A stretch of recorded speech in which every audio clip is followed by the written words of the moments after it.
Listen, welcome to another Great Lakes Symposium on Christian Worldview. It is so good to see all of you again. It's so great to be back in this beautiful part of the country, and so great to have, I think, about 5,000 people joining us through live stream.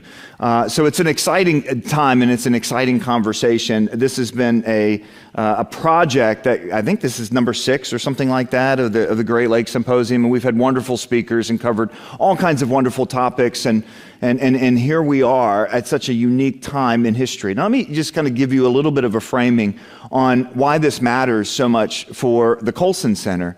The Colson Center is one of the legacy organizations of Chuck Colson, and you guys have heard the name Chuck Colson. Chuck, of course, was known for having kind of 3 lives. The first life was as Nixon's hatchet man, which led to a second life, which was in prison. He was part of the Watergate scandal, was implicated on a Watergate-related charge, and he ended up going to prison. And right before he went to prison, though, God got a hold of his life.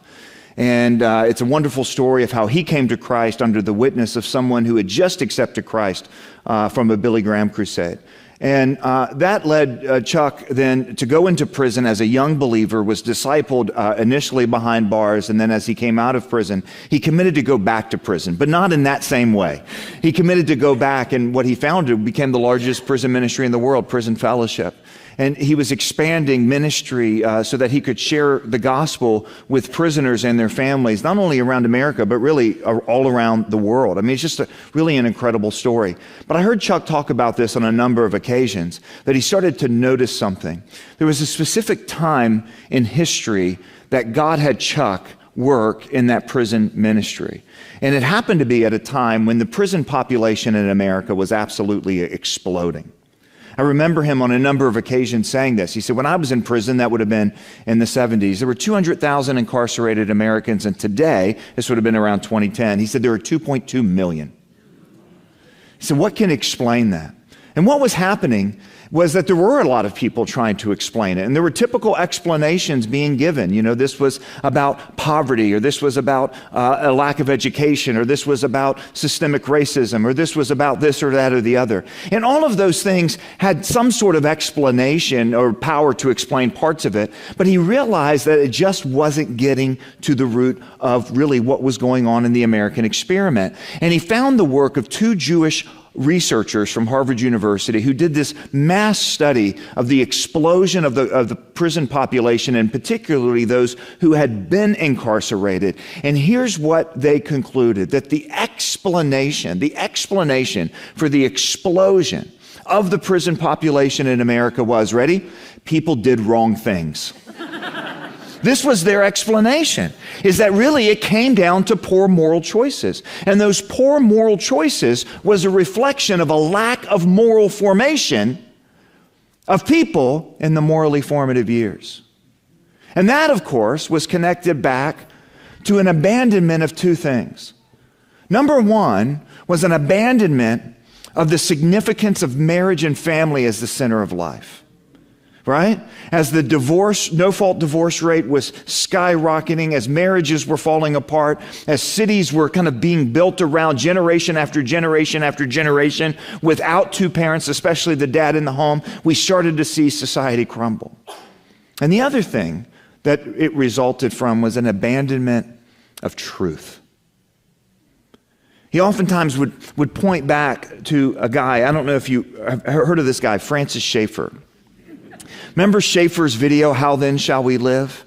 Anybody see that video? You can still watch it on YouTube. It's this long, amazing journey with this guy with a great beard and really weird pants, right? And he's walking around Western culture talking about and giving a history of Western culture and talking about 2 things. Number 1 is, what were the ideas that made Western culture the dominant civilization on the planet? And then secondly, what are the ideas that are taking us away from those sources? One guy who's kind of picked up the mantle of Francis Schaeffer and carried it on, other than Chuck Colson, who, of course, followed up how then shall we live to how now shall we live, which I'm still mad about because we're out of adverbs. So if we wanted to do the next chapter, what do you say? How now shall we live? How now? Anyway, but the point is still really interesting. What does it mean to live in the cultural moment that we're in? And Os Guinness is somebody that I've had the privilege to work with and speak with at various occasions. And for the last year or so, Oz has been working with us and focus on the family. You're going to hear a little bit more about this tonight on a film project called Truth Rising. And really where this starts is, where are we now so many years downstream from what Chuck Colson realized, the abandonment of moral formation and the abandonment of truth? Where are we now?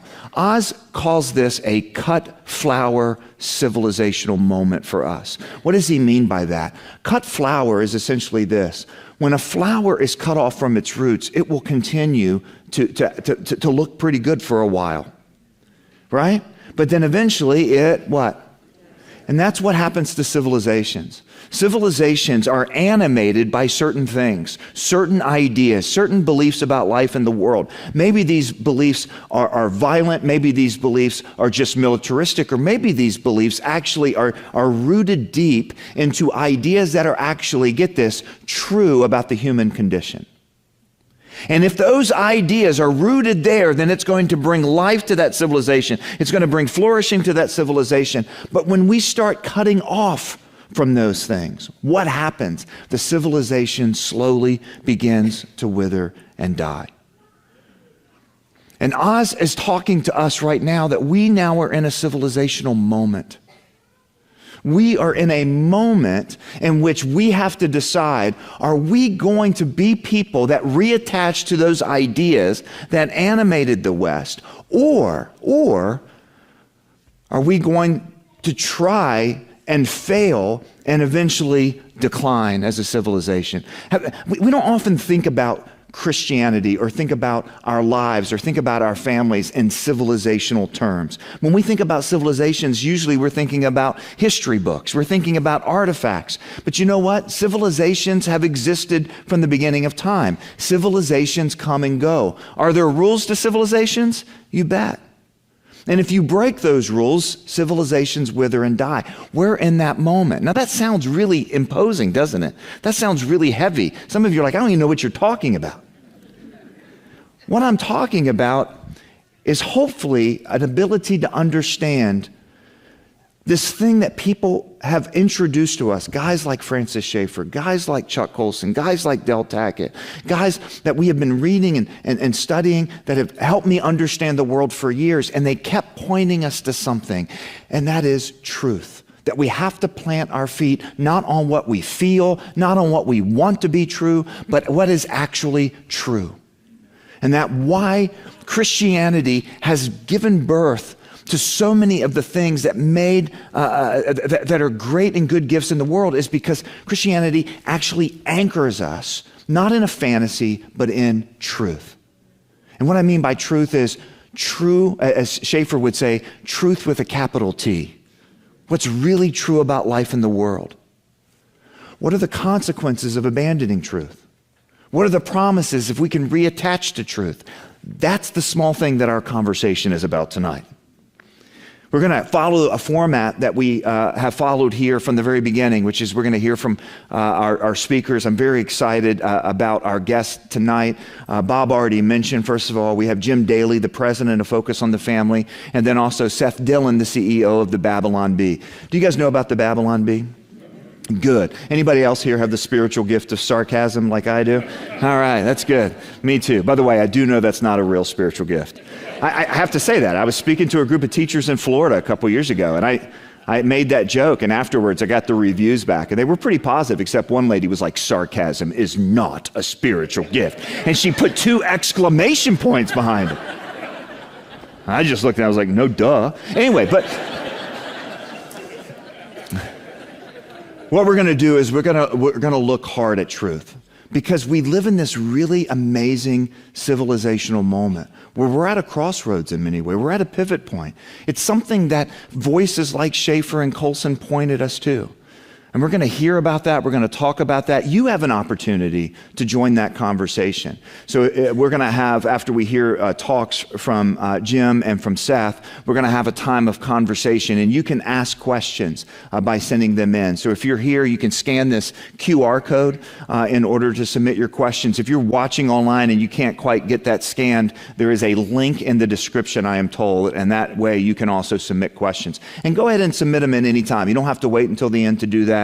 Go ahead and submit the questions if you would.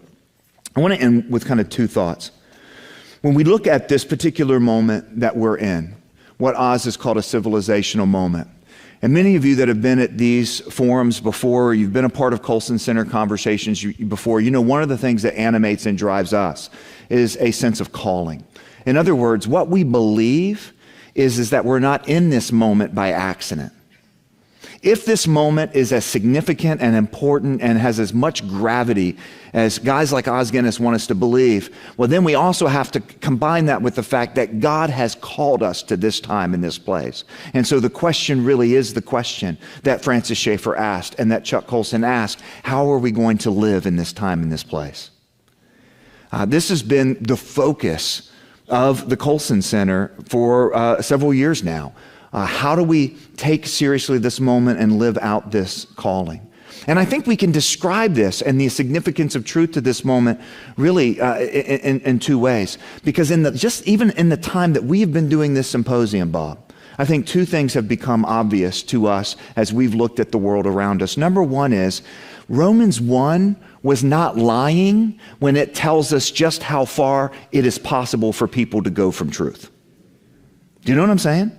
That's what Romans 1 is about. And we have seen a world in so many ways and in so many different areas willing to deny what is observably factual in front of their eyes in embrace of a sinful ideology. And you know what? We shouldn't be surprised when that happens, because that's life after Eden. That's the world as Romans 1 describes of it. One of the things that describes our moment is we should not be surprised at just how far people can get from the truth. Number two, and this is really important,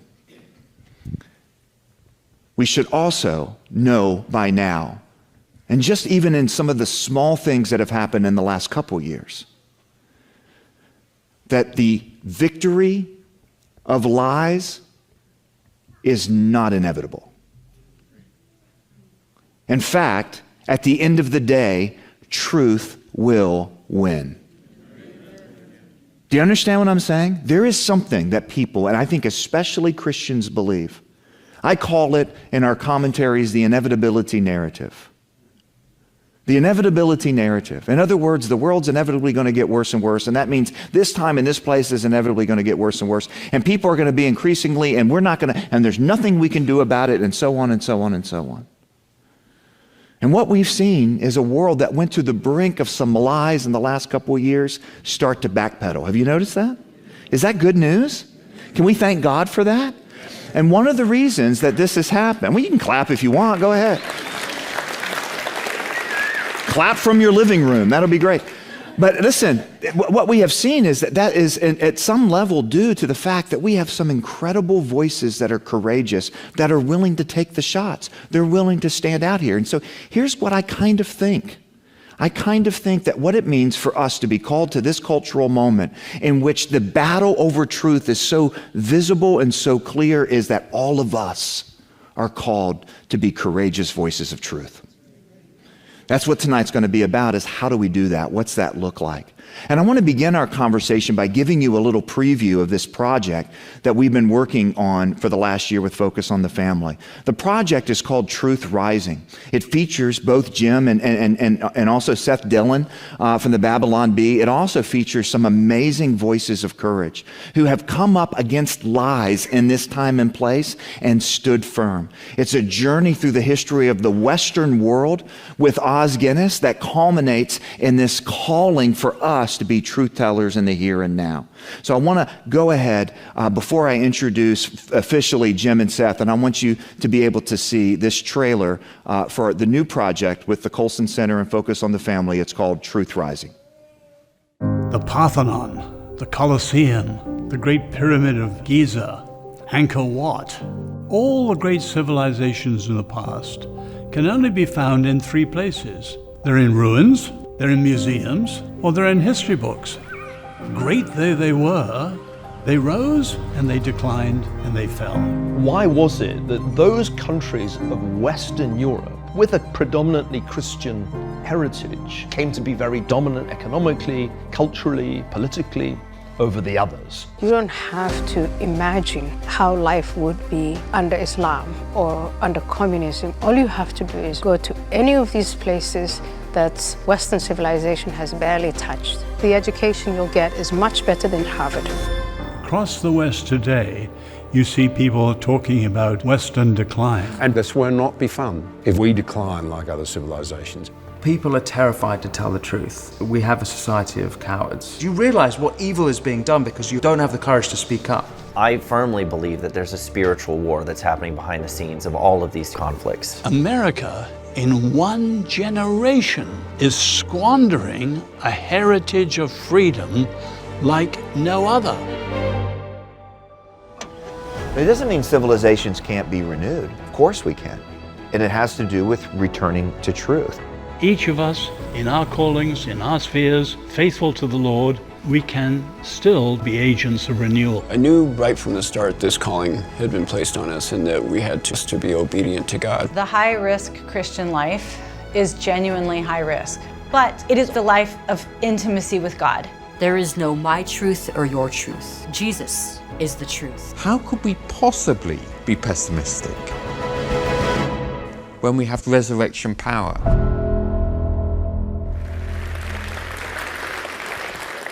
Truth Rising will premiere, we'll have a digital global streaming premiere on September the 5th. And to learn more and to sign up for updates, you can scan this QR code here.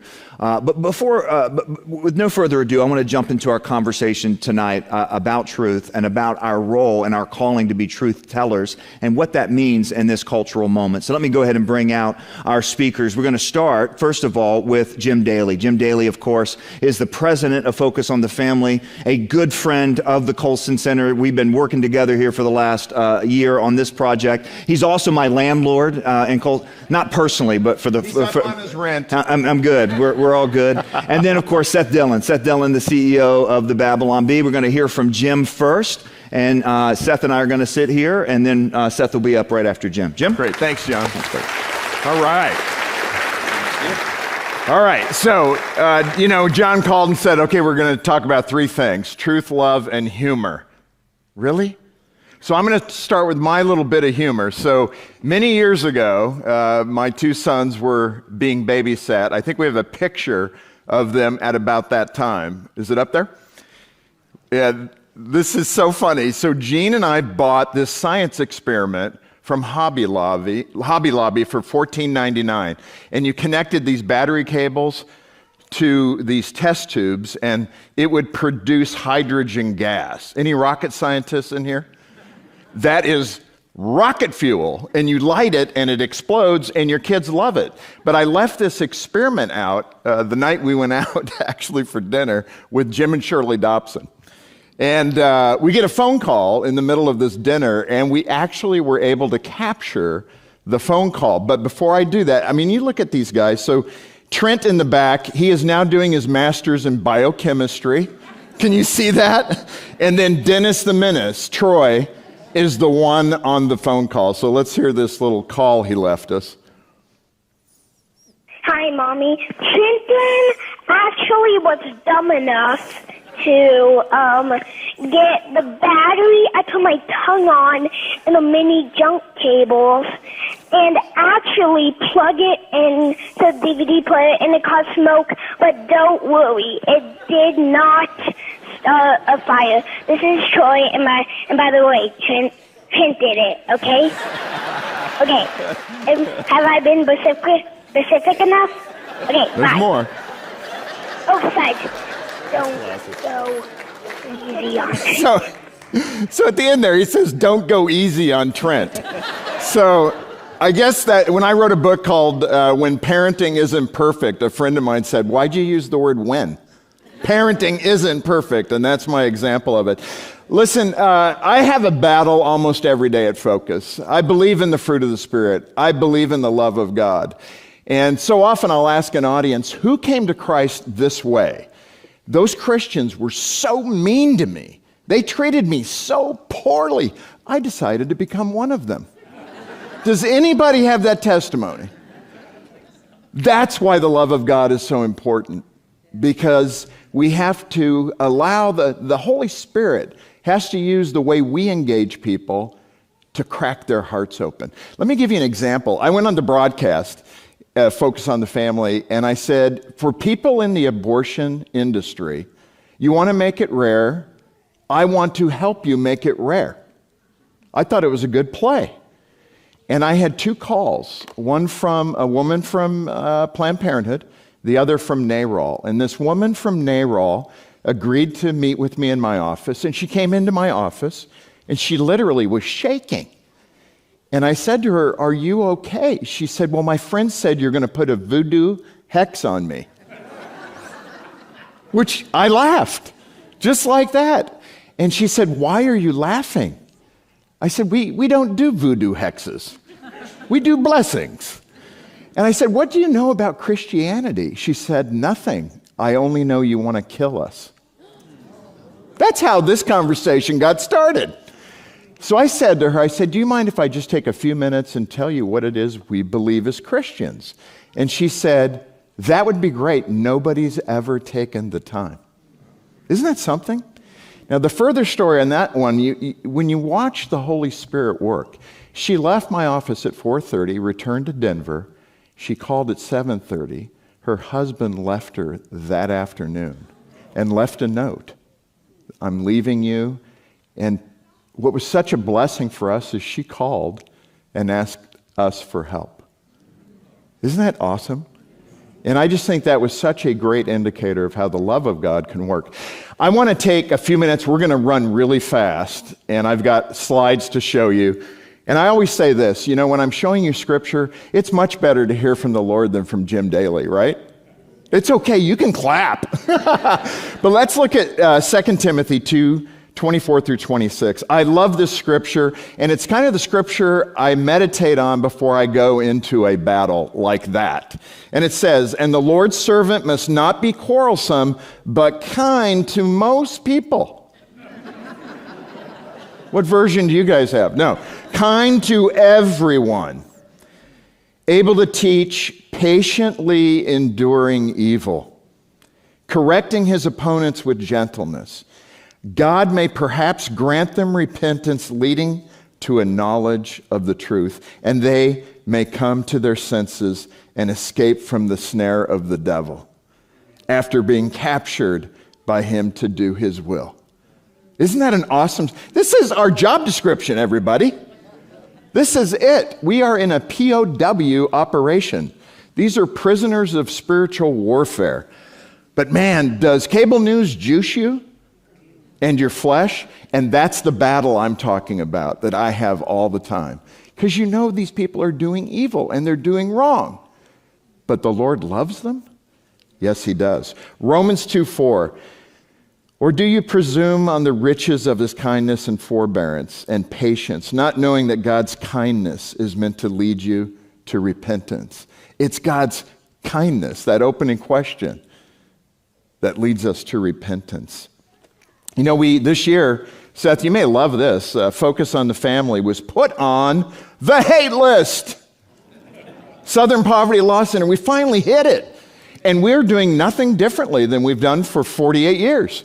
But they must have woken up and said, "Wow, those people really hate people." Let me give you an idea of what we're doing to hate people. Last year, 2 million people contacted us, 140,000 marriages in crisis that we helped. We had 170,000 parents call us with a crisis that we helped. Over the last 20 years, 523,000 babies saved through option ultrasound. We are a hate group. And it's great. Thank you for those that support that program and those programs. But it's such an interesting thing to think about the definition these people put on hate. What they specifically are aiming at is that we believe in a biblical definition of marriage. It hasn't changed. We will not change. We believe it says squarely, marriage is between a man and a woman, Jesus himself in Matthew, that a man shall leave his mother and father and cleave to his wife, and the two shall become one flesh. Isn't that an awesome concept? That's why we in the Christian community need to treat marriage as something more than just a contract. We do. Folks, people are watching us, and that's one of the best, including our kids, and it's one of the best ways we can send the message that we believe. Let me go to Blaise Pascal, a quote from him. Bob mentioned Blaise Pascal. This guy, I would have loved to have spent time with him. Here's the quote. There are two kinds of men, the righteous who believe themselves sinners, the rest sinners who believe themselves righteous.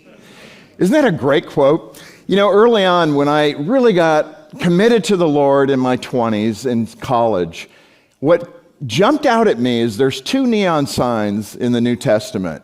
Salvation through Christ and Christ alone, and don't become a Pharisee. Isn't that true? Those are the big signs out of the New Testament. And Blaise Pascal says it so beautifully there of how we're supposed to consider ourselves. And I think one of the difficulties we have in that battle with our flesh and with our spirit is that we forget the weapons of our warfare. I had lunch with David Horowitz. He just died a couple weeks ago. He was a former communist, graduated from Berkeley. His mom and dad were communists, and then he had this epiphany and became a strident conservative, especially in the area of education. He started to fight for vouchers and parental choice for education. Terrific guy, secular Jew. He didn't become a Christian. We're having lunch at P.F. Chang's across from Focus on the Family. He says, Jim, don't you know you're in an alley fight? These people have switchblades. They're trying to cut you up. You need to bring a bazooka. I said, David, no, we get that. But as Christians, the weapons of our warfare are going to be the fruit of the Spirit.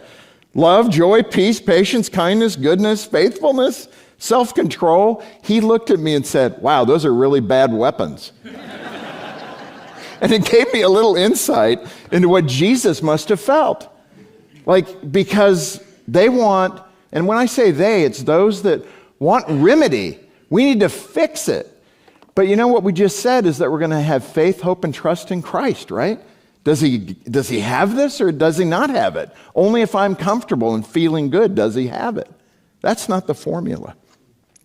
C.S. Lewis, another great quote. When a man is getting better, he understands more and more clearly the evil that is left in him. When a man is getting worse, he understands his own badness less and less. A moderately bad man knows he's not very good. A thoroughly bad man thinks he's all right. Is that good? This is the Pharisee category, I would say. Colossians 4, 5, and 6. Walk in wisdom toward outsiders, making the best use of the time.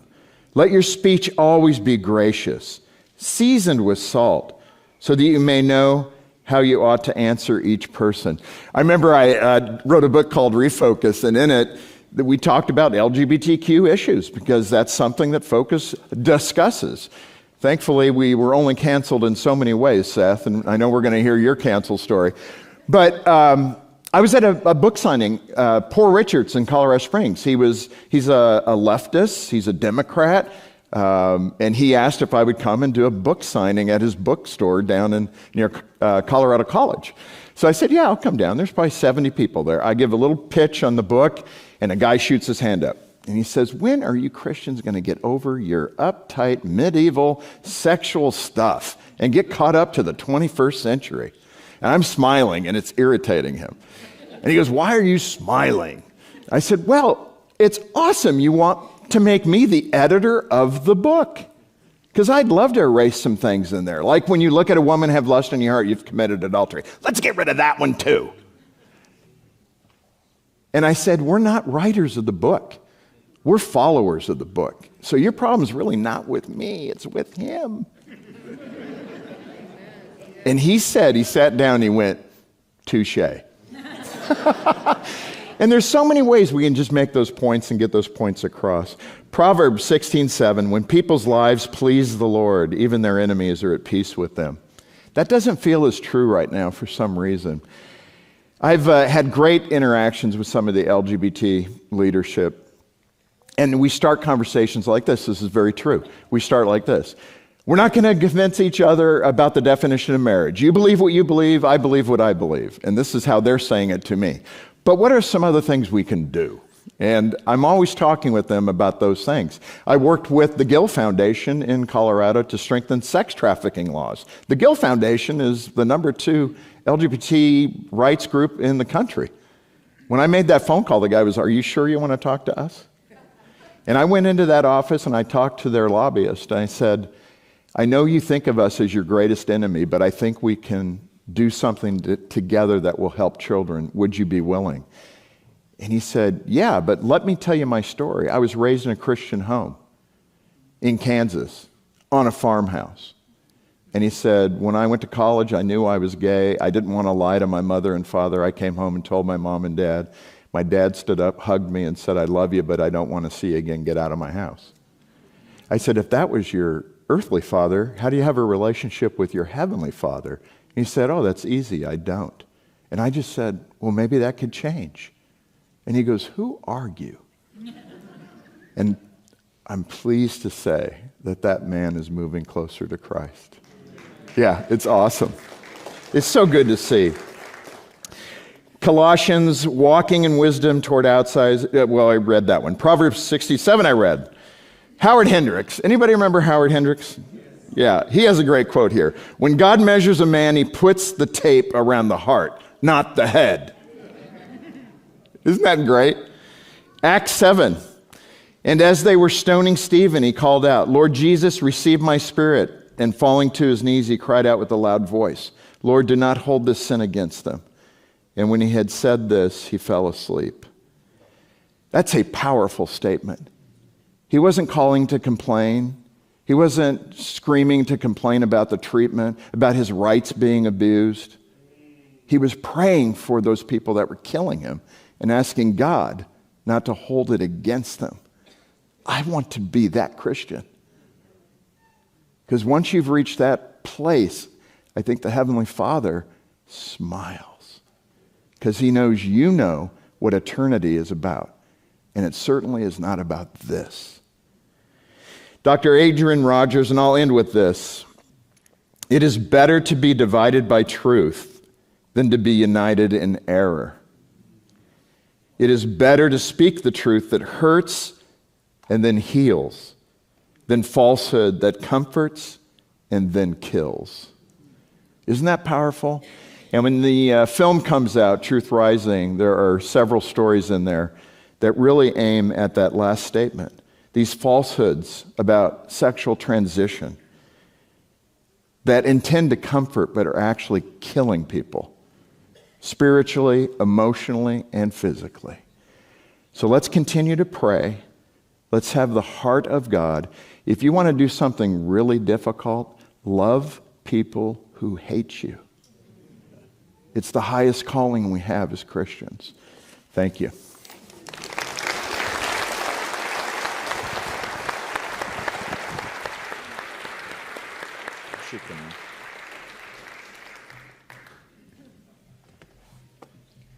It'll never not be hilarious, that it will be seen as a historic inflection point. That one of the most consequential decisions in the history of big tech, that a bunch of purple-haired interns got Twitter to ban the satire site Babylon Bee. The Babylon Bee. The Babylon Bee. The Babylon Bee. The Babylon Bee. The Babylon Bee. The Babylon Bee. The Babylon Bee. How is that not a headline from the Babylon Bee? You know what the Babylon Bee is? It's like the Christian version of the Onion.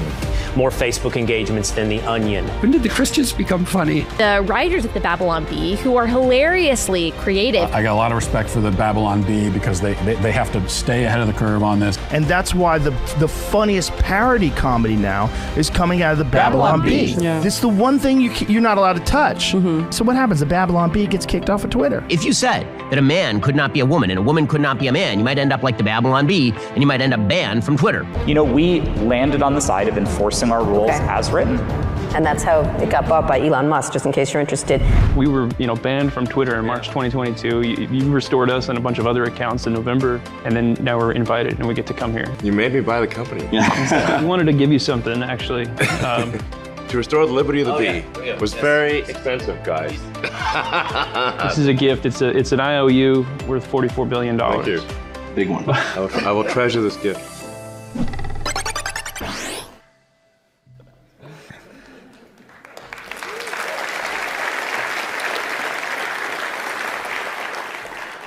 That's as good as cash, sir. That's an IOU.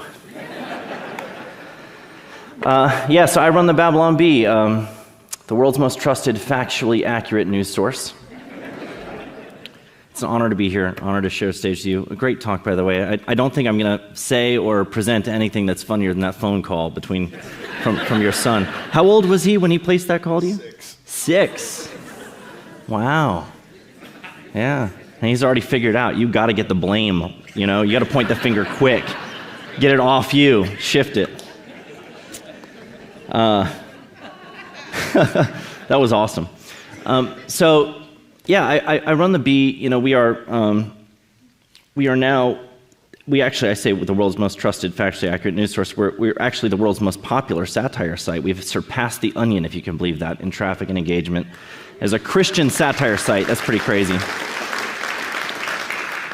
We get even more traffic now than our chief satire competitor, CNN.com.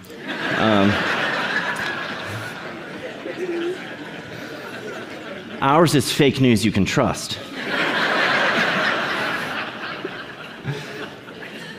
But it's an interesting story, the origin of the Bee. Like, why the Bee? Why did we create this site? Why does it exist? And the answer to that question has a lot to do with what we're talking about now, the importance of truth and speaking the truth to a post-truth culture. You had the secular, progressive ideology dominating every area of entertainment, education, government for that matter. All the cultural and institutional power was dominated from one perspective that was really at war with reality, reason, and truth. And so, the Bee was kind of like this answer. It was meant to fill this void where there was no comedy or humor being done from another perspective. What if we did it from a Christian worldview and we didn't make it cheesy and silly, but actually made it good? Would there be receptivity to that? Would it land? And of course, we found right out the gate that we got a lot of traffic and engagement. Our articles were going viral. I remember the first one I encountered. It's a misconception that I founded the Bee. I didn't. I took it over in 2018. It was started in 2016. I wish I'd thought of it. It was a great idea. But I was seeing headlines in my feed like, Holy Spirit unable to move through congregation as fog machine breaks. And you see this sanctuary that's so cloudy you can barely make out the stage. And I love this, having grown up in the church, my dad was a pastor, and so, I grew up in the pews of the church, and a lot of this was inside humor. It was humor that was targeted at a Christian audience, but actually targeted at Christians too, because it wasn't pulling punches on them. It was actually willing to throw things up on the wall with a projector and say, hey, these are our things that we need to look at and re-examine. And so a lot of what the Bee was aiming to do initially was very, in some ways, self-deprecating, because the church needs laughter too. We have to resist the tendency in our culture right now that's to take ourselves so seriously. We have to resist that. We have to be the ones who don't take ourselves seriously. It was Chesterton who said that the test of a good religion is whether or not you can joke about it. And I'm sure you know a lot of people in your own circles who, when the humor comes at them, they bristle. And they don't like it very much. But I think humor is a healthy thing. It's an important thing because what humor is sometimes most effective at is being a vehicle for truth delivery. And I'll throw a second Chesterton quote at you. He said it so much better than I could. He said, humor can get in under the door while seriousness is still fumbling at the handle. And I think that's just a great way of putting it. It's disarming. When you wrap your message in the package of humor, it's so easily delivered and received. It's much more effective in many ways than just arguing with somebody, and engaging in that contentious debate. To joke about something, make light of it, and expose an absurdity for what it is, in a way that can make people laugh and see it without angering them. Although, we've done our share of angering people. But the purpose, though, the truth element to this, the effort to confront a post-truth culture that's engaged in an all-out war on reality and reason and truth and goodness and beauty. That was a big part of it. It remains a big part of our mission, the core of our mission, really. If I could summarize our mission down to as succinctly as I possibly could, it would be to ridicule bad ideas. That's our mission, is to ridicule bad ideas. And why is that necessary? Well, and why ridicule? Well, Lewis said that good philosophy must exist if for no other reason than because bad philosophy needs to be answered. There's a lot of bad philosophy out there. Good philosophy must exist if for no other reason than because bad philosophy needs to be answered. And satire serves a similar purpose. Satire deals with bad ideas and exposes them for what they are so that they aren't taken seriously. And I think a large part of the reason why we've ended up in this place that we're in right now as a culture where insanity is taken very seriously, where madness prevails, it's because instead of laughing at these ideas, we lauded them. The absurd has become sacred because it hasn't been mocked sufficiently. And so, I'm glad you thought that was funny. I'm dead serious, though. I'm serious. These ideas should have been laughed at more than they were. We took them seriously for so long. The Babylon Bee was one of the only ones that was venturing out to actually challenge these things, but it was doing it in a way that was actually effective because it was good quality content. And I have to emphasize and underscore the importance of this. This is a slight paraphrase of something that Lewis said, but he said that we don't need more Christian books. We need more good books written by Christians. And I think that is a fundamental thing to understand when you're trying to engage the culture in a language that will understand and appreciate. This isn't about just grabbing a Bible and beating people over the head with it. It's about communicating truth to them in a way that will actually engage them and entertain them even. And so, that's really at the core of the Bee's mission, and it's about dealing with these bad ideas before they take root. And one way to think of it, this is, there was a clip there of Joe Rogan talking about the Babylon Bee and how great the Babylon Bee was. I got on his show by reaching out to him after he was talking about us on his show. I DM'd him because he follows me on Twitter, so I could send him a message. And I said, if you want me on your show that bad, just ask. And he said, haha, yeah, we should do a show together. So we ended up having a conversation. And I was explaining to him, this mission of ours to ridicule bad ideas. And he's like, dude, you're talking to a comedian right now. This is my tribe. Comedy is it's about being funny. And I'm like, sure, of course, it's about being funny. But satire in particular, the kind of satire that we're doing, there's more to it than that. And I use the illustration of, thinking of these bad ideas as a cancer. Think of it like a social cancer. It's cancer that's spreading and it's going to kill the host. And it needs to be cut out. It needs to be removed. And you can say, and a lot of people do say, that mockery is mean and cruel, and that we're cutting people and hurting them, and it stings. But that's the wrong way of looking at it. It's like if you zoom in too closely on a doctor who's performing surgery, it looks like someone's just cutting another person with a knife. But we're not running around with a knife stabbing people. We're cutting for a healing purpose. And there's a great distinction to be made there. We have to cut out the cancer before it kills the host. And that's one of the things that I think mockery can do very successfully. But in the effort to do that, because of course, the culture isn't very receptive to this, we've received a little bit of pushback. Slight understatement. It was immediately after I got involved in running the Bee. In fact, it was slightly before I got involved, because this is really where it got started, was with the fact-checking. The fact-checking began. Adam Ford, who founded the site, he's a great friend of mine, great Christian guy, and very close friend. He was concerned about the censorship. He was like, look, these big tech platforms, they have so much control, and they have an ideology. They have the control to enforce their ideology on all of us and make sure that we're in lockstep with it, and they can penalize it if we step out of bounds. And he's like, you got to see this. Look at this joke that we just got fact-checked for. By the way, he was telling me about all the reasons why he wanted to get out of running this business, because it was going to get shut down, while I was actively trying to acquire it from him. So I'm like, can I get a discount if you think it's going to be dead in a year? This is the first of several fact checks. CNN purchases industrial-sized washing machine to spin the news in before publishing it.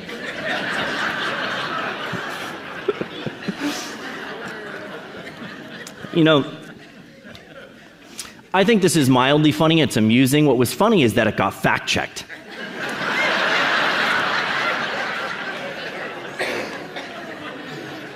Adam is showing me this fact check. Snopes is, so at the time, what was, to give you a little bit of context to what was happening here, Donald Trump got elected in 2016. The big tech platforms took a ton of heat for that because they had, the only reason they could think of for why it was possible that the American people elected Donald Trump is because so much misinformation was allowed to spread on their platforms. And so they bore a ton of responsibility for allowing that misinformation to spread. So one of the answers to that problem was, okay, well, we can put a stop to that. We'll use third-party fact checkers to cut through the misinformation and make sure that you only ever see the truth all the time. Well, who's going to decide what's true? So this is the kind of content that they got started with. We were threatened with being deplatformed and demonetized if we continued to publish fake news like this. And that is a challenge for us because it's literally all we do.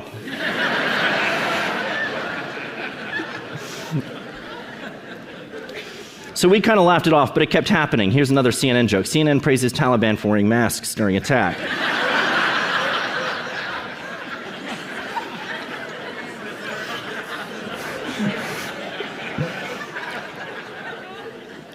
A common criticism of the Bee is that we mislead people on purpose. The New York Times printed that we traffic in misinformation under the guise of satire, and it's examples like this that they point to because so many people believe this was true. And I'm like, wait a minute, if a lot of people believe this was true, whose fault is that? Is it the satirist or CNN's? This is a classic here. Ocasio-Cortez appears on The Price is Right, guesses everything is free.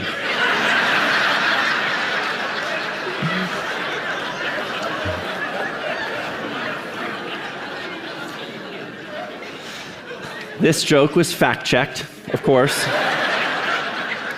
and rated false, and we were yet again threatened with more penalties if we can. And by the way, these things are racking up, one fact check after another. This happened to us dozens of times. And Facebook has this quality score algorithm where they're rating the news quality that's being published on your feed. And so you get a lot of fact checks, and it starts to downrank you in the algorithms that you show to fewer and fewer people. And over the course of time, this began to have this effect on us where we would publish a joke. At one point, we published a headline that was only viewed 11 times on Facebook. We had 2.3 million followers at the time. We could have gotten more views on that if we'd pinned it to a telephone pole in a small town. Ninth Circuit Court overturns death of Ruth Bader Ginsburg.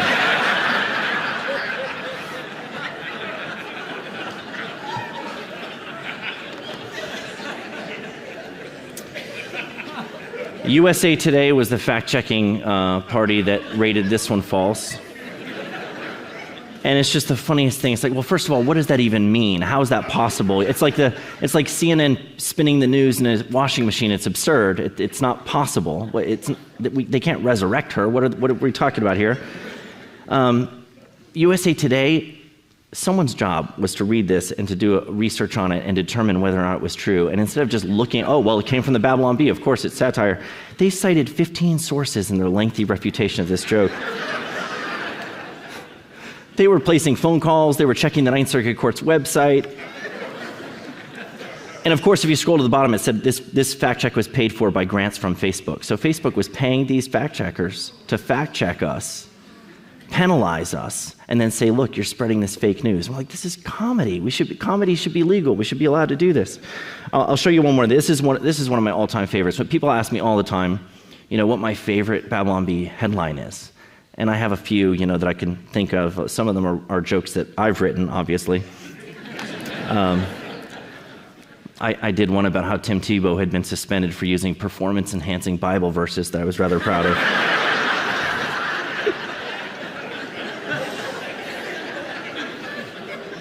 And either he or his mother shared it, so that was kind of cool. That was like the icing on the cake. But this one, the one I'm about to show you, is one of my all-time favorites because it checks so many boxes. This is Trump, I have done more for Christianity than Jesus.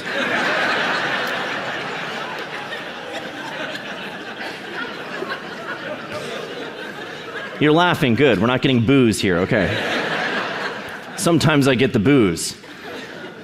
This is a great Trump joke, because you could see Trump saying this, right? You really could. And so, of course, this goes viral. It gets shared all over. It's shared millions of times. And it got fact-checked and rated false by Snopes, of course, because he didn't actually say that. But we track all of the jokes that we've told that eventually come true. And we refer to these as prophecies. These are prophecies that we have a book of prophecy that we're going to be publishing here soon. But we have a spreadsheet with like 120 of these now, of jokes that have come true. This is one of the all-time classics, because if you waited 2 years after we told this joke, Trump goes on a radio show and says, nobody has done more for Christianity than him. Speaking to Gene Bailey at Flashpoint, he said, nobody's done more for Christianity or for evangelicals or for religion itself than I have. He went further than the joke. So it sounded like something Trump would say, because it's something that Trump did eventually say. And I wonder sometimes if we're just giving people ideas, you know? Is that why so many of these jokes come true? I love to share the one about, Gavin Newsom being named U-Haul Salesperson of the Year, because,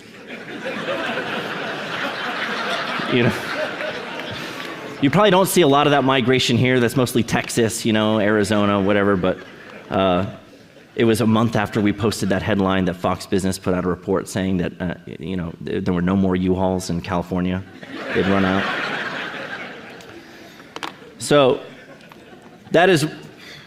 that's one of the challenges. Of course, there's the challenge of them doing the fact-checking and all of that and putting roadblocks in our way and penalizing our speech and treating it as if it's misinformation, as if we're masquerading as some kind of like disinformation hub that's trying to mislead the masses. There's a threat there that they see in us that they don't see in the Onion or that they see in other sources. And we're trying to wrestle with, well, why is that? Why do they see us that way? But of course, there's also the great challenge, the difficulty of telling jokes that haven't happened yet. And I try to put it in terms that people understand, not to get too political, but I often say, imagine if your job is to write jokes that are funnier than what Democrats are doing in real life. Or imagine if your job is to write jokes that are funnier than a Kamala Harris speech. It is very challenging to stay ahead of the curve. So between the opposition, the actual forceful opposition of the censors coming down on us with a heavy hand and saying that we can't continue to publish this material, and just the world going so insane that it's impossible to satirize it, it made our job very difficult. But it very quickly transitioned. We get to the subject of truth and hate and all of those things. It transitioned very quickly from misinformation to hate speech. We started to get into the 2020s, 2021, 2022. And we started to see this problem where we were trying to make fun of the things that needed to be made fun of the most, the absurdity that needed to be mocked so that it wasn't taken seriously. And we were being flagged for hateful conduct when we did that. And we had this, the most notable example of this is the whole Twitter fiasco, that culminated in us sitting down with Elon Musk at Twitter headquarters. You saw where he handed him that IOU for $44 billion. That all started because there was a real headline that felt like it was satire already. And I'll put it up here for you to see. This is the actual headline. This is USA Today names transgender Biden official as one of its Women of the Year.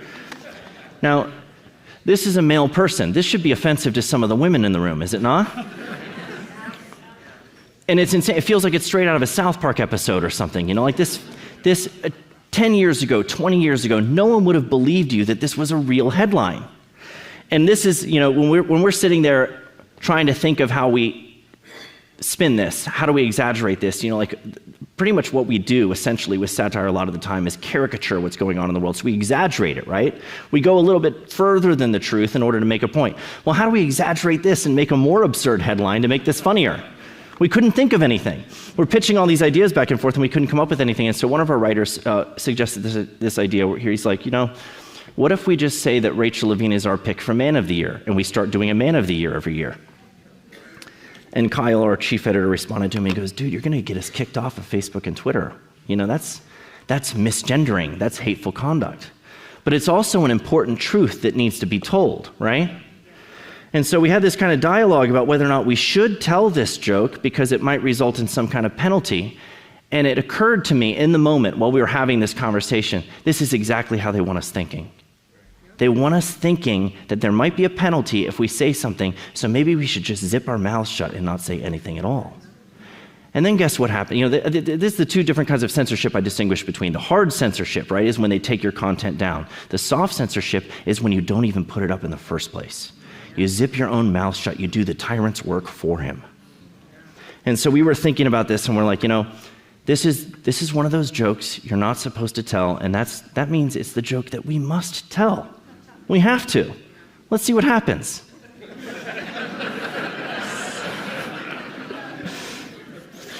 So we hit send tweet. The Babylon Bee's man of the year is Rachel Levine. And of course, the activists get a hold of this, and they're very upset, and they start mass reporting it for hateful conduct. And this was, by the book, a policy violation, because we were referring to a person by a gender other than which they described themselves. And so, we were immediately locked out of our account, and it said that we had violated the hateful conduct thing, and we had a choice. We could take down the tweet and regain access to our account. But in doing that, of course, we had to check a box admitting that we engaged in hateful conduct. And so, I feel like that just goes so far beyond censorship. If you don't like our content, take it down for us, Just delete it yourselves. Why make us do it and admit that we did something wrong? That feels like it goes beyond censorship to the point of subjugation, doesn't it? And so this was the second conversation that we had to have was, okay, well, we told the joke that we weren't supposed to tell. We got the penalty that we expected. Now what do? Do we censor ourselves at this point and take it down? And we had a brief back and forth about it, and we all agreed that no, we should not delete this. We have to leave it up. Come what may, we have to leave it up.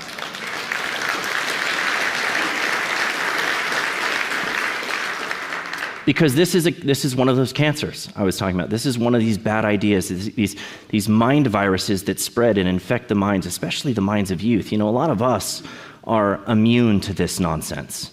We're not susceptible to it in the way that people who have been raised in the current culture and don't have the theological understanding or the courage of their convictions to stand against this stuff. The reality is being shaped for them right now, and they're being told lies, and those lies have to be confronted. And humor is one of the ways that we can do that. And if we cave and capitulate and take this down, well, nothing will ever change.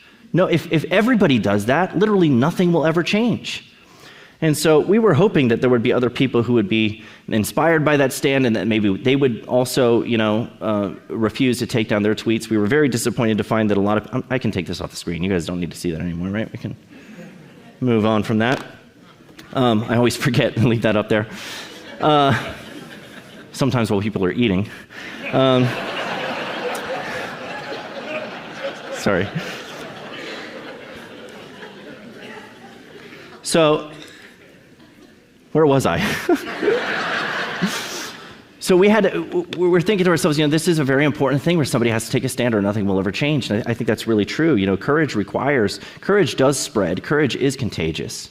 And when people take a stand, it does spread to others, but the timing wasn't quite right yet. People were too afraid that they were going to lose their platforms. And so a lot of the prominent voices, I'm not going to name names here tonight from this podium, but there were prominent people out there on the right, conservatives, Christians, who were locked out for the same reason because they shared our joke and they deleted it to get their account back. And so we were kind of left alone in Twitter jail. Well, not entirely alone, because Donald Trump was in there too. And we shared a cell with him for 8 months. But it was immediately after this happened that we get a call. Well, first we got a message to our Twitter account from Elon Musk. And he wanted to know if we had in fact been suspended. And we couldn't reply to his message because we were locked out of our account. So we're stuck. We're like, do you have his number? I don't know. We get a hold of Elon Musk. A couple days later, though, he called us and had a conversation with us about this issue. And he said, look, why don't you just delete the joke? And we told him why we wouldn't. And he said, well, I respect that. That's a principled stand. He's like, comedy should be legal. And then he thought for a moment. He paused, and there was silence on the other end of the line. He goes, maybe I just need to buy Twitter. We, of course, thought he was kidding, just musing aloud. But 8 months later, he walks into Twitter headquarters carrying a sink and says, let that sink in.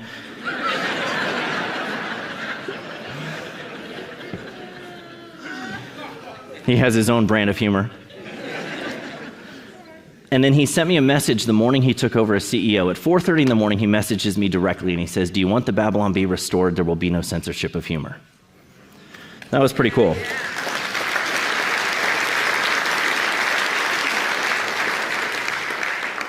But it wasn't just, our suspension that got his attention. He was concerned with these ideas, these mind viruses, as he calls them, that were spreading like crazy and infecting the minds of people all over the place. And there was no way to challenge them because you couldn't have debate, you couldn't have discourse, you couldn't even joke about them. Your only choices were to affirm the radical ideology or bite your tongue. That's it. That's it. And he didn't think that was a very healthy position to be in. He saw the danger of wokeness. We talked about this with him in 2021. We interviewed him on our podcast. And I asked him why he was using such hyperbolic language to describe wokeness, because he was talking about it like this civilizational threat. And he responded to that by saying, wokeness it's divisive, it's exclusionary, and it's hateful. It basically gives mean people an excuse to be cruel while armored in false virtue. And then he turned to us and he goes, what do you guys think? But he's exactly right.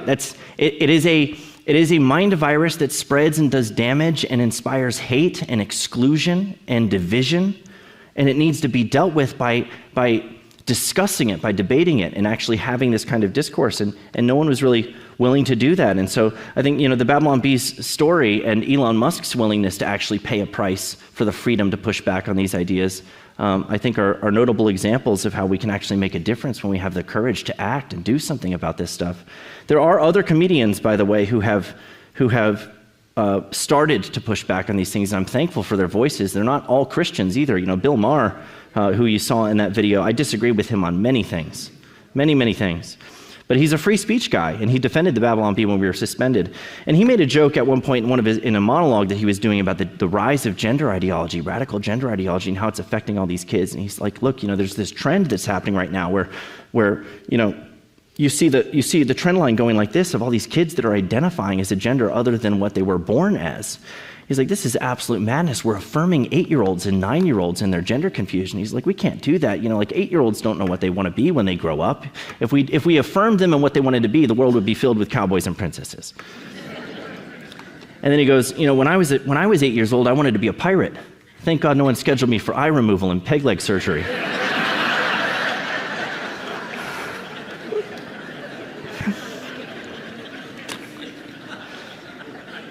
And when I saw that, I laughed like you did. I thought it was funny, but I also had a thought about how profound that was, what he's doing there, because he's chipping away at the validity of an idea that never should have been taken seriously in the first place, and he was doing it at a time when it was considered hateful conduct.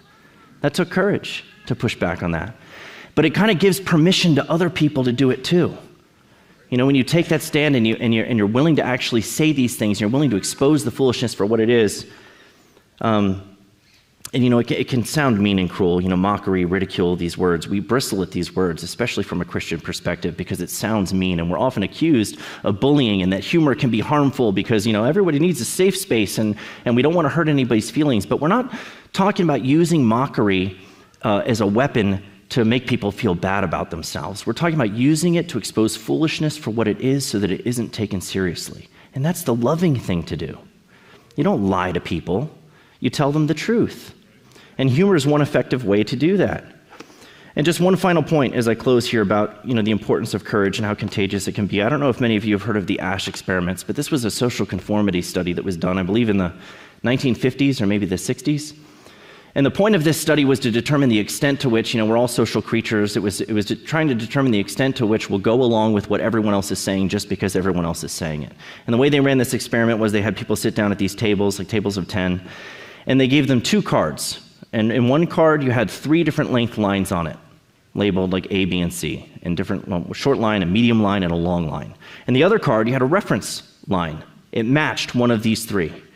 And you had to decide, you had to say which one it matched. Now, what they did was they rigged the experiment to try to see, how people would conform. So they had one person at the table who had no idea, they weren't in on it. Everybody else was in on it, and they gave the wrong answer.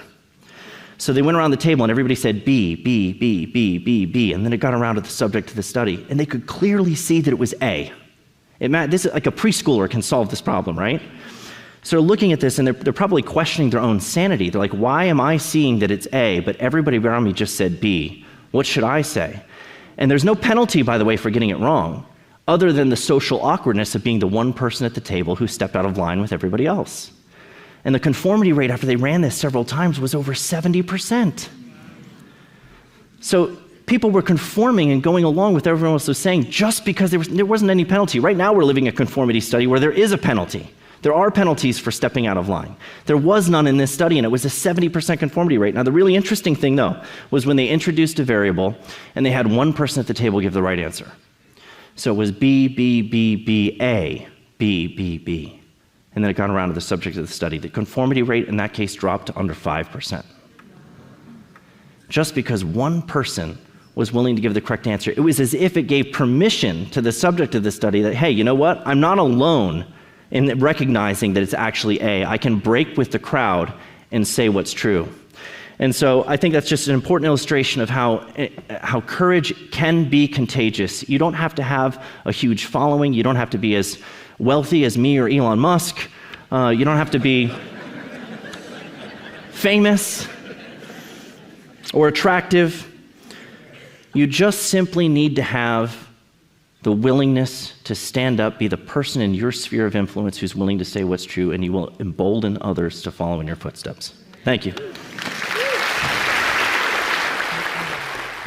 John Stonestreet here from the Colson Center. My friend Os Guinness calls this cultural moment a civilizational moment. And what he means by a civilizational moment, well, they're rare. There are these times in which a civilization reaches a breaking point, when they've been cut off from those ideas that have animated them and made them great, and now are really floundering on the vine. Western culture is in a place like that. Now, what the future holds, that's impossible for us to know. Maybe we're headed to renewal, maybe we're headed to decline. The question for Christians is, what kind of people are we going to be in this time and place?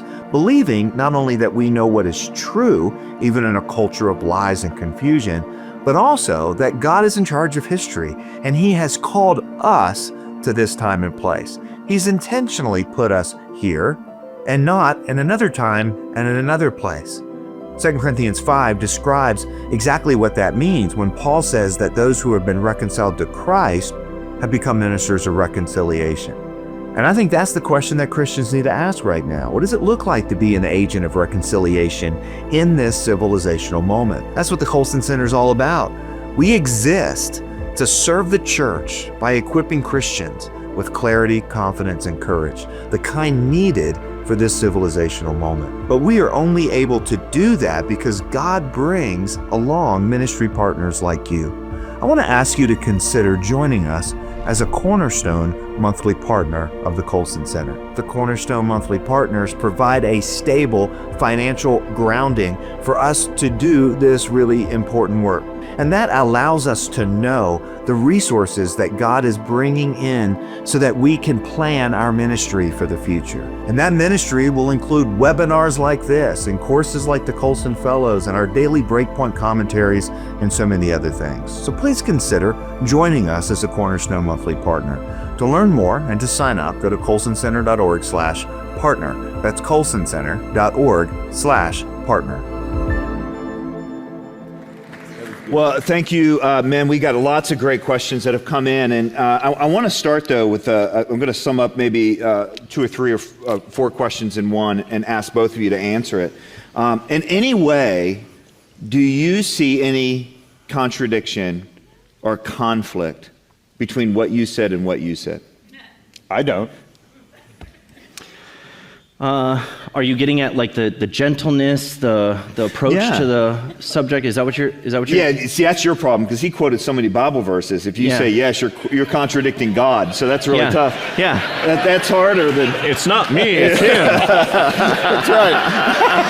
Yeah, that puts you in a really awkward spot. The ultimate cop out over here. Hey, it works. Well, I can address that question. I mean, sure.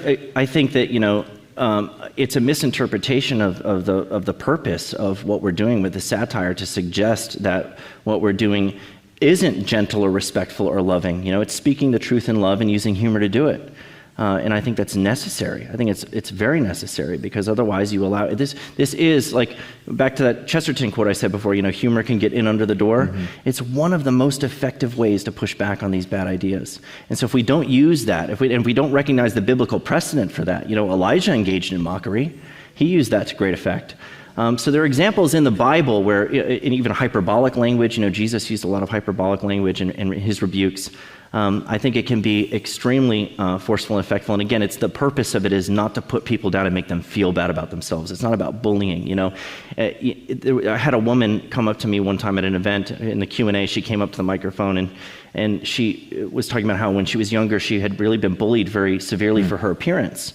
And she felt like, you know, jokes that, you know, deal with this gender issue, you know, are bullying of the same kind. And I'm like, look, you know, if you come up to me and tell me that you're an elephant, I'm going to correct you and say, no, you're a human. And that's not a hurtful, harmful thing to do, you know? Or if somebody's bulimic or anorexic, it's harmful to affirm them in what they're saying that they are. You know, if they continue to insist that they're overweight and they need to lose weight, no, you need to eat something. That's the truthful thing. Even if it's hurtful, even if it's confronting them in a way where they feel uncomfortable, you know, it's important that we do that, of course, with love and respect. Yeah. But it's a mischaracterization of what we do that's often leveled at us by people who want to treat humor as harmful. They're humorless scolds for one thing, and we've been trained to take ourselves way too seriously. And we want this safe space, and especially young people, you know, like Jerry Seinfeld won't even go on college campuses anymore because people don't want to laugh at themselves at all. Mm-hmm. They've become so resistant to that. But what we're doing, we're harming young people by not joking about them and with them because they're not building any resilience. So really, you're doing it for their good. It's for cop out. There's multiple angles. Yes, that's one of them. Yes. What do you think? Did you sense any tension there between kind of the scriptures and? I don't. I think humor is a great tool for friendship. Actually, yeah. I mean, when you look at guys that go play golf, are we not usually cutting each other up and having fun? Yeah. Now, our wives won't understand that. Why are you being so mean to each other? But it actually is a bonding force that we go through. And so I don't see that disconnection. I think also with humor, though, one of the things that I have felt has worked is that self-deprecating humor. Mm-hmm. You got to be able to laugh at yourself. Yes. And a lot of Christians, we struggle with that because we want to be so serious. Well, the biggest thing that humor hurts is your pride. Right. You know, when someone makes it, and when you're on the golf course and someone makes a joke about your swing and how lousy it is. You played with me? No. I hope to, so I can make that joke. But you will. You know, you might get seriously offended, but that's your pride that's being, you know, it may have been said in jest just for fun, but you actually might take it so seriously and get really hurt by it and be mad at me over it when it's just a joke. And that's a pride thing. And so I think, you know, we have to recognize that in ourselves, that most of the time, we actually have a joke about this, you know, like, I usually like satire, but this time you went too far. This is an op-ed that we published. And we send that to people when they complain to us. They send us hate mail every day, and we reply to them with, I usually like satire, but this time you went too far. Everyone's fine with comedy until it comes in their direction, you know? Humor is always great until it's a joke that hits a little too close to home. It's a sacred cow they care about, or it's something personal to them, and then all of a sudden it's out of bounds. Mm-hmm. And that's just our pride getting in the way. Yeah. Well, listen, I've always enjoyed the ones particularly aimed inside the church, maybe the best. Although I did like the one about how protesters were dispersed by police by handing out participation trophies. That was a great one. And seriously, somebody had to make fun of youth pastors in their skinny jeans. I mean, that was way overdue. But serious question. I mean, I do think you could probably track your feedback that has gone too far. You know, when you aim at a particular audience, that's when you've gone too far. Mm-hmm. But is there any headlines, not that are your favorite, but that you think, yeah, we went too far on that one? Good question. Yeah? Oh, you're putting me on the spot here. Well, there are definitely times that the biggest mistake that we'll make is sometimes we'll publish a joke that there's not enough context or awareness around the story, so people misinterpret the point that we're making with the joke. Sometimes it's not clear enough. And so they'll get upset about a point that we weren't even making. That, you know, we can't really take responsibility for. But there have been a couple of times, like, you know, maybe joking about somebody's death too soon after they've passed, you know, where it's deemed insensitive by the family, you know, like those types of things where we've stepped in it and we're like, oh, that was a mistake. We probably shouldn't have done that, and we wince at that. That's happened a few times. But generally speaking, we have a fairly good editorial process on the front end where we try to avoid those pitfalls by by cutting. You should see the jokes we cut that we don't publish. That'd be good. There'd be a lot in the category that he just referenced if we published them all. So you guys have some sort of editorial process to rein in your sin natures before they before they get you in too much trouble. Oh, there's some writers we can't trust to just put anything out there. We got to take a look at it. Yeah, 2 or 3 or 4 steps there. All right, so a question to go back, and this is probably one that was given to me, but Jim, since you and I spent the last year working on the Truth Rising Project, and it is really trying to elevate this idea that we are in a civilizational moment. It is critical. And Seth, I'd love for you to speak to it as well, because you participated in the film. But part of the argument is that there is something different about this moment that we're in, and things seem to be moving really fast. We certainly have some technological distinctions from previous generations. But in what ways do you think, in terms of truth in particular, that this is kind of an unusual moment that we're in, and maybe a transitional moment like we're arguing? I thought 2 years ago, I was just noticing the very same thing you were referring to, Seth. I was seeing particularly comics or comedians who were talking about changes in the culture. Someone like Bill Maher, he talked about the gay pride parade in New York City. And he goes, did anybody notice there are no gay people there? It was all trans people. And he said it that way. His audience laughed. But for Bill Maher to say something like that is pretty profound to me. And then even with Elon Musk talking about the importance of children, that children are important. Now, I had a donor at Focus who said, yeah, but not the way Elon does it. That was pretty funny. You can tell him that. Yeah. But the point of it is, I think what's happening right now is those truth grenades, if I can refer to it that way, are beginning to work. And what I've been so shocked by is how quickly the woke wall has fallen. Yeah. I thought it would take maybe 5 to 10 years, but it hasn't. It's taken only a couple of years, and I think it falls in that category, thus the title Truth Rising. You cannot suppress God's truth for long, because it does emerge. There's something in us being created in His image. Even the non-believer, common grace, that catches our attention, and people like Dave Chappelle and others who may not have any kind of connection spiritually are saying, this is stupid. This is wrong. I would say now that's common grace. Yeah. They've changed their tune, though. You mentioned, I mentioned him first, then you piggybacked and copied me and mentioned Bill Maher. But on his show, years back, if you remember, he had Dennis Prager on. I don't know what year it was maybe 2020, I don't know. Maybe it was before that. And Dennis was talking about how they're putting tampons in boys' bathrooms. And the audience ridiculed him. Yep, Bill ridiculed him. Like, this isn't happening. We were still at the this isn't happening stage. It wasn't that they weren't yet at the it's happening and it's okay that it's happening. It's actually good that it's happening stage. They were still in the denial phase that it was even happening. So there was an evolution that happened there, even in Bill's audience and in his own mind and observations. But I couldn't agree with you more on that. The hunger for truth and beauty and goodness that's baked into us by our Creator makes it so that when you're in an environment where you're deprived of those things, the culture has been a spiritual desert for some time. And so if you're deprived, if you're in a desert, of course you're going to become thirsty.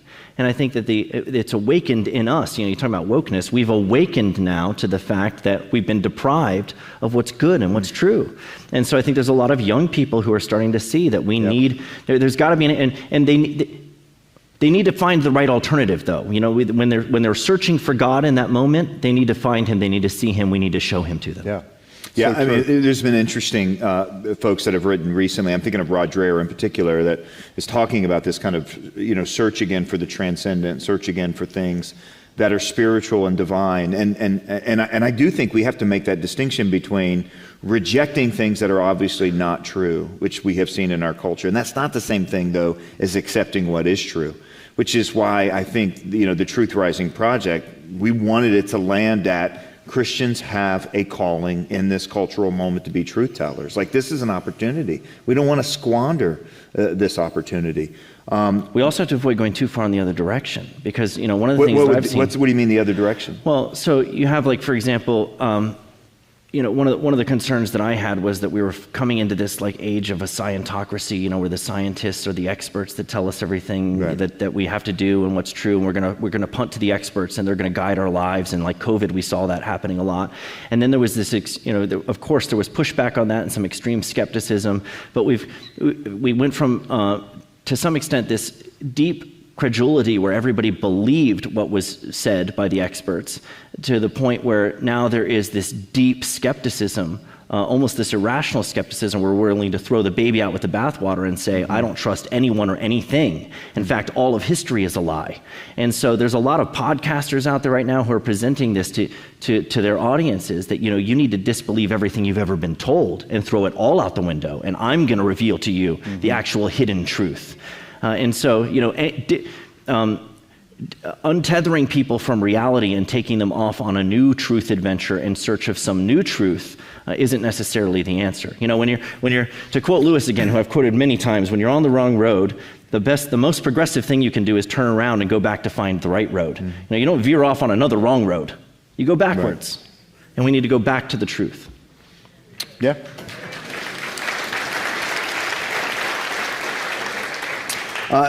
You introduced the question of the category of soft censorship, this idea that when people silence themselves. I do think that that's something I think about a lot in terms of the church. When I think about, I remember being in a meeting years ago with Chuck Colson, and one of the guys that was in there just said, if we could just get all the Christians saved, we'd be in better shape, And I think the point they were trying to make there is, that, listen, and Chuck said this, we need the church to be the church.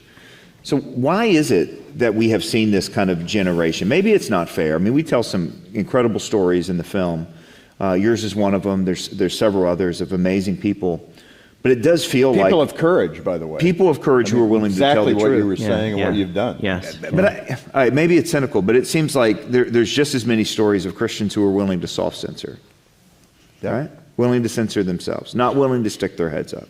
I think that the sociological theory, what some people call that spiral of silence, is probably part of it. But what do you think actually is behind the fact that so many Christians were willing to censor themselves on things that were obviously not true? I mean, we can ask about the wider world. We can ask about CNN listeners, or NPR. I mean, but that's not interesting. We need to turn that attention on us. What was it about Christians that made us so susceptible? My perspective on that, and what I'm seeing more in our family data, looking at marriage and parenting and all the things that we look at, the thing that I'm seeing is more an orthodoxy, orthopraxy issue. Knowing the truth and speaking the truth is one thing, but like the book of James tells us, we need to do the truth. Because that gives us boldness that comes from nowhere else. Let me give you an example. I was a foster kid for a year after my mom died and my stepdad left. And I ended up in foster care. And it was really a terrible experience for me as a 9-year-old. And I can remember going there with my hefty bag, my trash bag of clothes. And it just stuck in my mind. And then when Jean and I got involved in the foster system, we became licensed foster parents. We probably had 15 kids come through our home. And every one of them came with a garbage bag of clothes. And so Focus started. We've now distributed 50,000 suitcases to kids in the foster system. Yeah, it's good. But it's a duffel bag with a Bible and a teddy bear. And in that context, here's to answer your question directly. What if the Christian church, there's 360,000 churches in the U.S., and there's 400,000 foster kids in the system? Why are they there?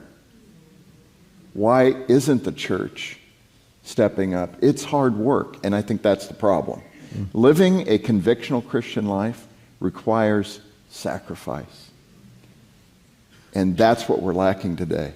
And if we did more of the deeds, the orthopraxy of the faith, we would have spines of steel. and the world would respect us. Okay. In my opinion. Yeah. What about a New York Times headline that said, Christian church wipes out waiting kids in the foster system? Wouldn't that be good? Every child has a home? Would they write that headline, though? Yeah. Yeah, that's the question. Specifically on soft censorship, I've gotten questions from people, following a talk like this where I'll mention that issue. Mm-hmm. And sometimes it'll be somebody in the audience who is a Christian who has they have their own beliefs and convictions, but they work for a company that has a policy about, putting gender pronouns in your email signature, and, you can't say this, you can't say that. And they want to be a bold witness in their workplace and among their peers and colleagues, but they're afraid of the penalties of speaking out because there's going to be those penalties, and it's a difficult situation to navigate. Christians. One of the people that asked me this, he's a husband and a father. He's got kids, that he's got to feed and take care of and keep a roof over their head, and so there's real fear there. There's real fear of consequence. And what I explained, though, was that, the reason that you feel that way, the reason that you feel like you can't speak out is because no one else is. Literally no one else is. And it's easy to stamp out one person who stands up. Mm-hmm. And this is why it's important for people to have the courage to speak up, because they'll embolden others to speak up, and then it won't be one person that they're playing whack-a-mole with. It's a whole army of people who are standing up and saying, no, we're not going to go along with these lies and this game any longer. And then you actually wrest back some of the power that's being lorded over you tyrannically. And so, but that's a tough thing, because you're basically telling somebody they got to put their job on the line. Mm-hmm. But nothing changes if we aren't willing to actually, like you said, sacrifice something for what we believe. So, but as far as is there a problem specific to Christians with that, and why haven't Christians done that? I think a lot of it is just because Christians, like everyone else, they have the same problems that they have to deal with, the same fears and uncertainties. And so they need to be inspired to be bold and say and do something about it. Yeah, I think the stories are so helpful. I also think at some level there's just kind of a crisis of confidence in the church for a long time. And maybe, and we're part of this, I don't know if you guys remember, but it was probably about 20 years ago that the sociologist Christian Smith studied young people, 18 to 28-year-olds. And what he did is he looked at them and he tried to figure out what it is that they actually believed. And what he came up with was a phrase, and maybe some of you remember hearing about this, that their worldview was actually moralistic therapeutic deism. Do you remember that phrase? It kind of went around for a while about how people were talking about young people and that they're moralistic therapeutic deists. Well, let's unlock that. Moralistic therapeutic deists believe, number one, that the point of Christianity is to be a good person. Number two is to feel good about yourself. So really the faith has to do with kind of personal transformation. And then third, deism, which is, this big word that just means that God is remote. God doesn't really invest himself in our day-to-day lives, right? Now, I just remember that, and we were all kind of talking about moralistic therapeutic deists. And in fact, it was 13 to 18-year-olds is where that study came out. And I remember thinking at the time, I wonder what moralistic therapeutic deists become when they grow up. Right? So here we are 10 or 15 years later, and there's a difference between thinking, being a Christian makes me feel better about myself, and believing Christianity's true, right? And then, to the point of what you guys had to do with the Babylon Bee, and there's a question in here about this as well. Was there any time you guys thought, well, it's just time to hang it up, and all the time you were in Twitter jail? But there's a level in which you guys made a decision and you left the results up to God. Yeah. And I guess I kind of wonder, if you're a moralistic therapeutic deist, you don't think God's super involved in your life anyway. Are you really going to have the courage to do the right thing and then leave the results up to God and really trust God's going to work on that? I know you guys didn't predict. What's going to happen is Elon Musk is going to buy Twitter, and it's going to change a whole lot of things about the world. But it seems to me that there is a real a crisis of confidence that Christianity is true, and that means that God is actively involved in writing the story of history. Well, and also maybe a resistance or hesitance to engage in the culture, because there's this feeling that that's not our place. Right. We're attending church and we're doing our best to raise our kids in the faith or whatever, but there's a resistance. A lot of times I've heard and seen this come out in studies, where there's a hesitation to actually engage in the culture, because they're like these non-overlapping areas where, our faith is here and the culture is here. We don't want to be too politically involved. We shouldn't be too politically involved. And I love that. I don't know who came up with the phrase, but politics matter because policy matters because people matter. And so there are good biblical reasons to be concerned about who we elect as leaders and what's going on in the culture and how these policies impact people. I don't know how you can be a Christian and sideline yourself from an issue like abortion or transgenderism and not get engaged in the culture and in the political process to try to deal with those problems and just say, well, that's a culture issue or that's a political issue. I'm staying out of it. But I think there's that at play too. Yeah, I remember when I first moved to Colorado. Colorado was dealing at the time with doctor-assisted suicide. That was what was on the ballot that year. And, I talked to we tried to put together some resources. We worked together on that. And a lot of churches say that's too political. That's not something we're willing to talk about. It's just doctor-assisted suicide. And then you fast forward to, last year, and what was on the ballot really was rather adults can make that decision for children who aren't their parents. Whether parental rights can be usurped in the name of this ideology. You kind of think, well, is that too political too, at some level? Well, I would just add to that, these are moral issues. Right. And the church should not shy away from getting engaged in moral issues, no matter what the arena. Paul went to Mars Hill, and he contested the things and found a way to speak to their hearts. So and that's one of the confusions, is thinking about these things as being primarily political issues. Correct. Politics being dirty, let's keep our hands clean. Right. So you got to be careful about what is labeled politics and what's a moral issue in the political arena that we should be defending and correcting. And not be sad, not be afraid of that. In terms of and I'd love to hear your thoughts on this as well. And you gave us that category too of, let's not swing too far the other way, right? There is some sense too that if we lost by political power, then the solution is for us to win by political power. But, I would be the first to say long-term cultural change. Chuck Colson used to say it this way: salvation does not come in Air Force One. And it doesn't matter who the administration is. I'd also like to say, the apocalypse doesn't come in Air Force One either. In other words, not everything is up to policy and political leaders. How do we avoid kind of both of those temptations? I think what I was talking about, I think knowledge of the Word is critical. I think knowing what Scripture says about the way we behave. And that was my point tonight. There is so much there. People will say, Jim, it's so amazing how you can go into those places and speak to those people. And I always say, yeah, I can read. Thank my 4th and 5th grade school teacher, because I'm just reading the Word and trying to do what it says. And I think we need to be more literate in the Scripture, more convinced that what it says is true, and then we go in with confidence and a smile and humor. And it's amazing what the Holy Spirit will do when you're equipped to go into that battle with those things. It takes an understanding, though, that Christianity is not a domineering force that will come in and rule and enforce, its values on everybody else.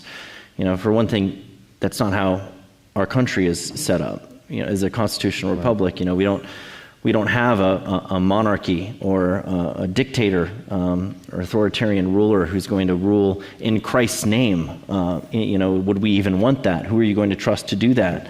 That's not what Christianity is. Christianity seeks to transform hearts and lives, and it's most effective at doing that on a personal level than through the channels of power and government. In fact, that's at odds with Christianity to try to think of it in those terms. It's not that there isn't a role for Christians to play in politics. That's not what I'm saying. I actively encourage Christians to get involved on these moral issues, especially on the moral issues. But that it's not the role of Christianity to be domineering and forceful, but to be loving and compassionate, and to serve people. And that will have more effect and change than trying to beat people over the head or control them. Yep. And one of the things that I've noticed sitting down and talking to people that don't agree with the Christian faith, when you can sincerely show concern for their lives, interest in them, you can listen to them, ask more questions, Show them the love of Christ. I think because of how God has wired our spiritual DNA, every time I have seen their crusty hearts crack. It's like the work of the Holy Spirit to be able to get in and crack that heart open. And they will say something like, I just never knew there were Christians that thought like you. Isn't that crazy? And I think that's the power of it. That's the graciousness that I'm talking about. Because there's something in us, the way God has wired us, not just us believers, but every human being made in his image. That when we speak that kind of love and sincerity over people, their hearts open up. And then we can effectively do ministry to them and hopefully lead them to the Lord, which is an important feature of what we do as Christians. That's it, yeah. So one more question here. Somebody wants to know, is sarcasm a spiritual gift? That's the question that people want to know. No, we need to ask it differently. Ask your wife, is sarcasm a spiritual gift? Well, that's weird. Sarcasm is also my love language, so it's super confusing. Listen, one of the things, there's still a lot of questions and people are really wrestling, and it's great. Thank you so much, those of you that ask the questions. You ask them sincerely, aren't these things contradictory? It's hard to hold together truth and love. It's hard to have a big heart and a big head, right? And I mean a big head in a good way. Like, it's hard to be thoughtful about your faith and also sincere and apply it. Right? To not, err, I don't know if you can err, but kind of be captivated by apologetics and put aside good works, or to emphasize good works and put aside truth. Like, we don't have to choose between these things. We live in a cultural moment that says we have to choose between truth and love. If you're loving, then you're not going to stand on truth, or you're going to be soft. If you're truthful, then you're going to be a jerk, and you're not going to be loving. And you can never be funny, right? I appreciate that. We take ourselves too seriously. So they try to get around that one by suggesting that everyone can have their own truth. Right. It's your truth or my truth, and maybe our truths are different. They only believe that if you put out the wrong truth, right? Exactly. Well, but is that true? And how do we know? There we go. Would you guys thank Seth Dillon and Jim Daly for their contribution? Thank you, guys. And thank you for the questions. Appreciate you guys. Yes, thank you.